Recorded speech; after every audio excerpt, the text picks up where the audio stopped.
সাথী। সাথী কেমন আছেন আপনি? ভালো আছেন সাথী?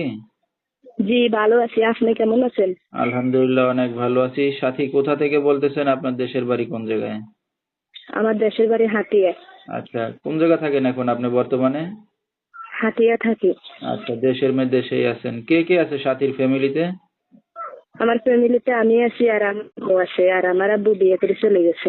আচ্ছা আচ্ছা, তো সাথী কি করেন এখন আপনি বর্তমানে? আমি বাসার কাজ করি। আচ্ছা, সাথীর বিয়ে শাদী হয়েছে কিনা? জি না, আমি একটা ভালো মনের মানুষ পাইলে আমি বিয়ে করে নেবো। আমি আচ্ছা। গরিব মানুষ তো, একটা ভালো মনের মানুষ পেলে আমি বিয়ে করে নেবো। তো এই যে এখন বিয়ে শাদী করতে আসছেন, আপনার মা জানে? হ্যাঁ জানে। আচ্ছা, তো একটা ভালো মনের মানুষ পেলে এখন বিয়ে শাদী করতে রাজি আছেন আপনি? যে রাজি আছি। আচ্ছা, তো আপনার সাথে দর্শক ভাইরা কিভাবে যোগাযোগ করবে? আমার নাম্বার আছে। আচ্ছা, নাম্বারটা নাম্বারটা আপনি দিন।